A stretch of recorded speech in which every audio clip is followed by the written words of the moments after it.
12 years. That's how long I gave everything to Carter and Sons.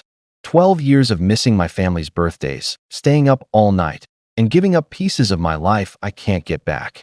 To me, loyalty was more than a word. It was a promise. I got to work first, left last, and treated the company like it was my own. Richard Carter, the man who started it all, the one who gave me a chance, called me family. I believed him with all my heart.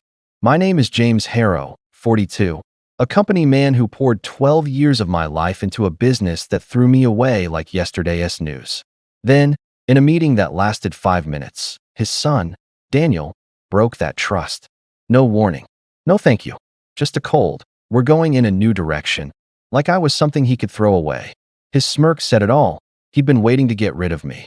But loyalty doesn't mean anything to people who see others as tools. Daniel thought he had all the power that day. He didn't know power can break. He didn't know I'd make sure he lost more than just his control. He'd lose everything. This isn't a story about getting even. It's about things balancing out. And Daniel was about to learn what happens when you push too far. Richard Carter wasn't just my boss. He was the man who saved me. 12 years ago, I was a broke kid, fresh out of college, sleeping in my rusty old Honda outside his office building. It was my third unpaid internship, and I was barely holding on. One morning, Richard saw me, my breath fogging up the car windows. He didn't laugh or walk away. Instead, he opened his trunk, pulled out a spare suit, and said, "You're gonna need this more than me." That moment changed my life. Under Richard's guidance, I went from a nervous nobody to an executive who helped grow Carter and Sons from a small $2 million company to a $200 million giant with offices all over the country. I didn't just work there. I poured my heart into it. While my college buddies partied in Mexico, I was up at 2 a.m. fixing deals with suppliers. When my sister got married, I was stuck in Chicago, saving a branch from going under. The day my dad passed away, I got the call in the office bathroom, splashed cold water on my face, and went back to close a big deal because Richard was counting on me. Richard noticed every sacrifice. He'd slip a handwritten note with my promotions, saying things like, "Proud of you, kid." At Christmas, he'd give me bonuses with plane tickets to a vacation I'd mentioned years ago. When the board didn't want to make a 28-year-old like me a vice president, Richard banged his fist on the table and shouted, "This guy knows more about our business than all of you put together." So when Richard said he was retiring, I never thought it would end like this. My biggest mistake was believing loyalty mattered more than family ties. The day it happened, the office felt wrong. The walk to Richard's old office, now Daniel's, felt like crossing a frozen lake, every step ready to crack. Linda from accounting wouldn't look at me. Javier, who I'd trained for 5 years, stared at his shoes like they held all the answers. The air was thick, like everyone knew something I didn't. Daniel didn't stand when I walked in. He slouched in his dad's old leather chair, the one Richard had worn down over 30 years of hard work. The faint smell of Richard's cigars still hung in the air, but it was drowned out by Daniel's strong, cheap cologne. His fancy Italian shoes were propped up on the mahogany desk, scratching the spot where Richard's "World's Best Dad" mug used to sit. "Sit," Daniel said, like we were buddies. Like he wasn't the spoiled rich kid who showed up to meetings half drunk until just a few months ago. His speech sounded like something he'd read in a bad business book. "New vision," he said. "Streamlining things. Tough choices." Then, like he was ordering a sandwich, he hit me with it. "We're letting you go." I laughed, a loud, rough laugh that made his eye twitch. "Let me go," I said, wiping my eyes. "Daniel, I built the logistics team that saved this company $4 million last year. I trained every manager you've got. I even wrote your dad's retirement speech because you didn't bother to show up." He pushed a folder across the desk. "A generous severance," he said, his voice full of fake kindness. Inside was a number, half what my contract promised. "Think of it as a thank you for your loyalty." He said loyalty, like it was a dirty word. "Is this about the Melbourne deal?" I asked. A few weeks earlier, I'd fixed his mistakes during a big Australia deal, right in front of the board. "Or because your dad said I should have been the one running this place?" "It's just business," he snapped. But his eyes told the truth. This wasn't business. This was personal. Every time Richard praised me, every time a board member questioned Daniel's skills, every time an employee came to me instead of him, it all added up. He was settling a score. "You're right, Daniel," I said, leaving the folder on the desk. "It's business." And business always comes back around. As I walked out, his phone rang. "Dad? It's handled." "Yeah, just like we talked about." The elevator doors closed, cutting him off. That's when it sank in. This wasn't about restructuring or new plans. This was Daniel claiming his throne. He wasn't just firing me. He was wiping out anyone who might challenge him. But he didn't know that real power isn't in a title. It's in the people you've helped, the secrets you've learned, and the promises you've made to those who've been hurt. Daniel had just turned me into the most dangerous person he'd ever meet. For 3 days, I was burning with anger. It was the kind of rage that makes you want to break things, to scream until your throat hurts. I sat at my kitchen table, typing emails to Daniel I'd never sent. One was a list of every mistake he'd ever made in a meeting, with files from the company's server to back it up. I imagined walking into the next big shareholder meeting with a stack of papers that would ruin him. Some nights, I thought about driving to his fancy house in Weston at 2 a.m., just to stare him down and let him know I wasn't done. I wasn't sleeping. My apartment felt too small, the walls closing in. I'd pace the living room, replaying that meeting in my head. His smirk, his fake severance, the way he said loyalty like it was a joke. I wanted to hurt him, to make him feel the way I did.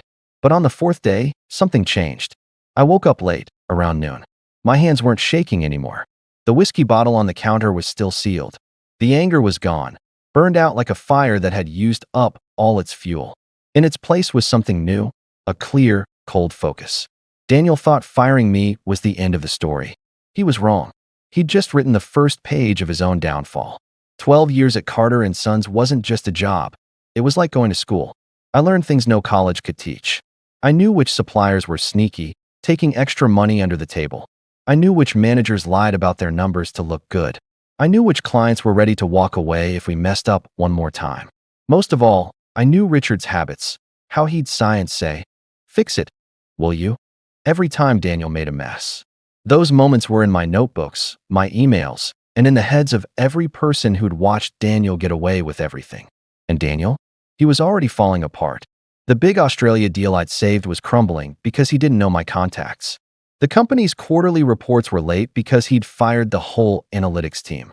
The board was getting antsy, tired of his excuses about transition periods. He thought my worth was tied to my job title. He didn't understand what real influence looks like, the kind built on late nights helping coworkers, on fixing problems together, on the quiet trust you earn when you show up for people. On Friday, my phone buzzed with a text from Elise Carter, Richard's daughter. It wasn't about getting back at Daniel. It was about making things right. Not the loud, angry kind of right, the quiet kind that works in the shadows, through meetings and phone calls, because it's built on the truth. Daniel fired me on a Tuesday. By Friday, I'd written his resignation letter in my head. All he had to do was keep breathing long enough to sign it. 12 years in a company like Carter & Sons teaches you things you won't find in books. Not fancy business plans or big speeches, the real stuff. Like how to spot a lie in a financial report, which board members check their phones when they're bored, and, most importantly, where the secrets are hidden. I started digging with Margaret, the old CFO. She'd been fired after she noticed strange consulting payments, $3.2 million over a year and a half, all linked to Daniel's wife's family name or the address of his beach house. Those payments always showed up right before board meetings, usually when Richard was out of the picture, recovering from his retirement. Margaret asked about it during a company retreat. 3 days later, HR said she'd messed up her travel expenses. By the end of the week, she was gone. Then there was Richard's retirement. Everyone was told it was planned, that he wanted to step back. But the truth was uglier. Daniel had been tearing down his dad's work for years. The night he pushed Richard to give him control of the company, Richard ended up in the hospital with heart trouble. Elise Carter was the one who could tie it all together. She was Richard's daughter, a lawyer who'd gone to Harvard and worked as a federal prosecutor. She'd earned her place, but Daniel and the board called her too emotional and pushed her out. For years, she tried to warn Richard about Daniel's gambling problems, but no one listened. When I called her at her office, she picked up right away. "Took you long enough," she said, like she'd been waiting for me to reach out. Elise showed up at a quiet coffee shop with a stack of papers and a USB drive. She had a full audit of the company's money, text messages between Daniel and his bookie, and even a video from Richard's home office the night he signed over control. We sat there for hours, putting the pieces together. Daniel had been stealing money from the company to pay off his gambling debts. Big debts to some very bad people. This wasn't just bad business. It was illegal, fraud, tax cheating, maybe even worse. Elise took care of the legal side, quietly telling the government agencies what was going on. I worked on the people, calling up every manager, client, and supplier Daniel had ever crossed. When you give people a chance to get back at someone who hurt them, they don't just help, they jump at it. Everything fell apart on a Tuesday. Daniel was in the middle of a big speech about making the company leaner, which really meant firing a third of the staff. That's when the federal marshals walked in. Then came the government investigators. And then, like something out of a movie, Richard himself stepped into the room, looking healthier than he had in years. Elise leaned down and whispered something to Daniel. I don't know what she said, but it made his legs shake. When they put handcuffs on him and let him out, that smug smirk was gone for good. Getting even feels good for a moment. Making things right, with proof and consequences, feels even better. Elise Carter wasn't just Daniel's sister. She was everything he wasn't. She was smart and careful, while he was reckless and sloppy. She worked hard for everything she had, while he just used their dad's name. Elise went to Harvard, became a prosecutor, and actually cared about what their family's company stood for. 6 months before Richard retired, Daniel got her cut out of their dad's will. The excuse was that her government job was a conflict of interest. The real reason? She found out Daniel was moving company money into fake accounts and told him she'd report him. We met at a small diner, the kind with sticky tables and coffee that tastes like it's been sitting all day. Elise slid a folder across the table. Inside were papers that made my stomach turn, worse than the consulting scams I'd found. He's been doing this since college, she said, her voice hard. Dad saved him twice. Once when he stole money meant for tuition to pay off poker games. And again when he took $200,000 from the company's charity to settle a debt with a bookie. Richard's retirement wasn't his choice. Daniel had pushed him, maybe even scared him into it. Elise's hand tightened around her coffee mug, her knuckles white. I could have stopped him years ago, she said. But it would have hurt the company, and Dad begged me to wait. Now, I'm done holding back. I showed her what I had. Fake companies Daniel set up, stories from the fired CFO, and proof from analysts that he'd been lying about the company's money. Elise reached into her bag and tossed a USB drive on the table. You'll need this, she said. We weren't just gathering evidence. We were building something unstoppable.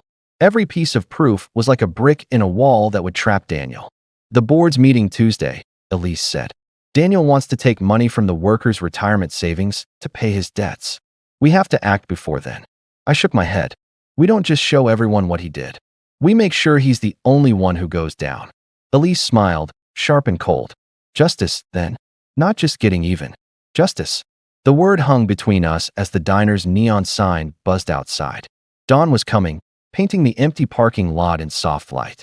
This wasn't about hurting Daniel. It was about fixing what he'd broken. For Richard. For the company. For everyone he'd stepped on. Tick-tock, Daniel. It all came crashing down on a Tuesday, just like we planned. At 6:03 a.m., a big newspaper, the Wall Street Journal, published a story.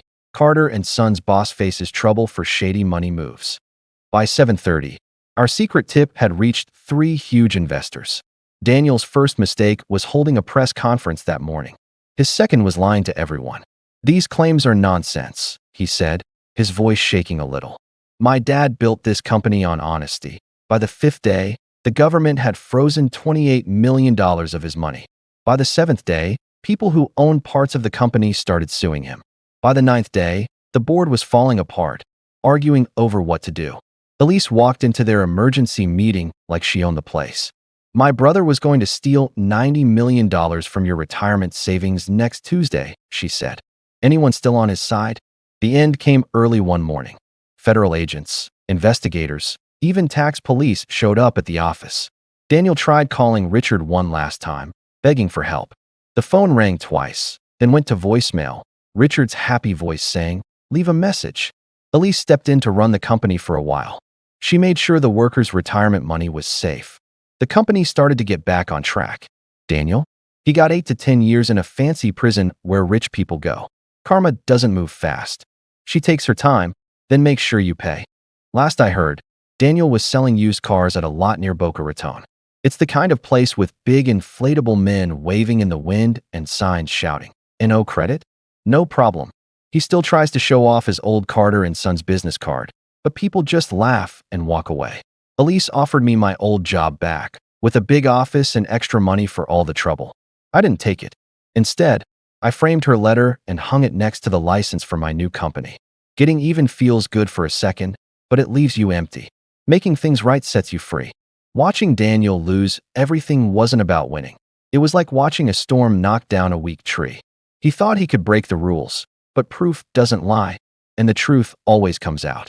I took Javier, Linda, and a few others who were sick of family companies and started something new. It's smaller, fairer, and built on hard work. Last quarter, we took Carter and Son's biggest client. Elise sent a bottle of champagne with a note. Some stories end where they should. Daniel was right about one thing. It was just business. And business, when it's done right, always makes things even.